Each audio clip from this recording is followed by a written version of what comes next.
actually being able to differentiate and distinguish and say, this is mine, this is not, is big time saver. It's going to knock off lifetimes right there. So I highly recommend that.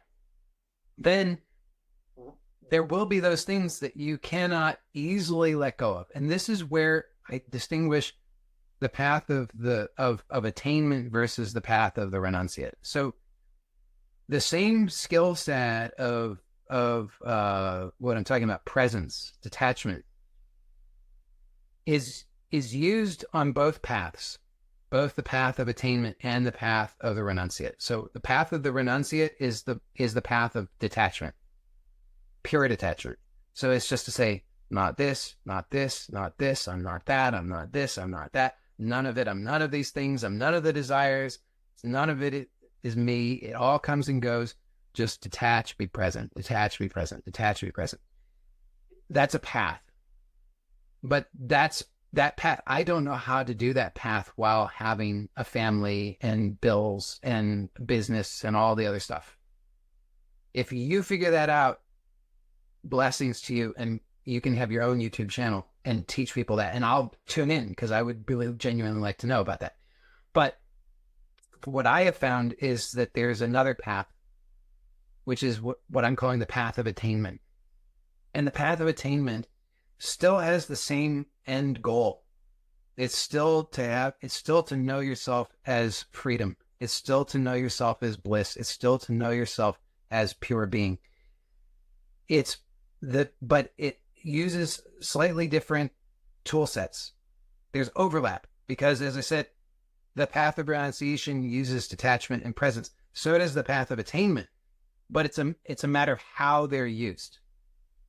Because it does not work, at least not in my experience, to live a life of on the path of attainment, having a family and having a house and bills and all the other stuff, and to only have this one tool in your toolbox, which is presence and detachment. I don't know how to pull that off. That does not seem to work. And again, if you figure that out, let me know and write books and have your YouTube channel, because I think that would be enormously valuable. But I don't know how to make that work. And so the path that I'm advocating for, or the one that I'm sharing, the one that I'm offering information about, is the path of attainment, which is for people who live in this world, people who are not going to go off and live in a cave, people who are still engaged in this world in some form or fashion. And the distinguishing point is this, that with the path of renunciation, as I've already said, you just use this one tool. It's all about detachment. It's all about presence. You just say, none of this is me, none of it. It all comes and goes. I am that which is just here, unchanging. The rest of it is just coming and going. So you don't engage with it at all. You do not try to fulfill it. But that makes it quite challenging to feed yourself and clothe yourself and shelter yourself, much less to have a family. Okay. So for the rest of us who are still involved in this world, then I propose that not all is lost. Instead, we just need to have other tools that we use. We need to learn how to make use of fulfilling. How do we work with the laws of nature to fulfill desires that we have that are actually our true desires? Because it turns out that might actually be more efficient than the path of renunciation, at least for somebody who's not a renunciate. So just understand what I'm pointing to is, for the renunciate, they say they still have desires, but they're renouncing. They're just saying, not mine, not me, not that comes and goes. I am that which is changeless. So through that renunciation, there's a release of the attachment to those desires. But because those desires are so fundamental to this lifetime, to this arising of this personality, then that is challenging, to put it mildly. And so this path that I'm proposing is one in which we let go, we let go of the low-hanging fruit, as it were. So we use presence and detachment to say, That's not mine. That's borrowed. That's clearly from my parents. That's clearly from Facebook. That's clearly from my friends. That's clearly from my neighbors. That's clearly from, my social group. Not mine.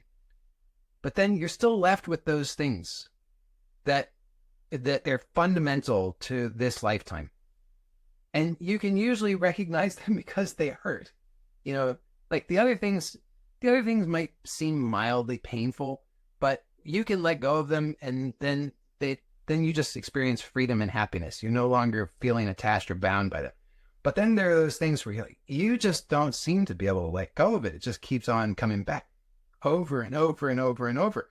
Whether it's, a sense of like, I just feel like I struggle with this health thing. I can't seem to just let it go. I can't seem to just be and allow the discomfort or whatever it is that's going on.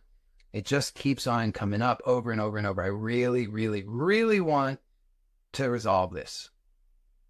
Or it's the, financial things. I just don't seem to be able to let go of it. It's really bothering me. It's painful to me.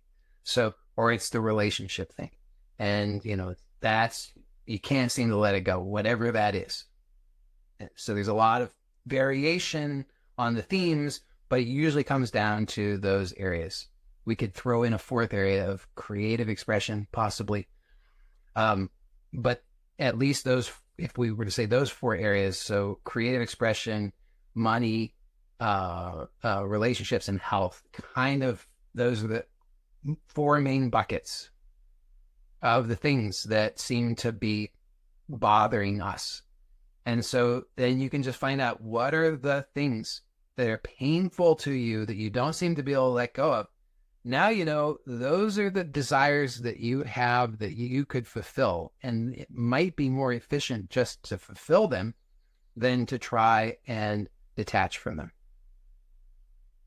Because if you think about it, once you've fulfilled it, if you're present and intelligent, then the detachment happens.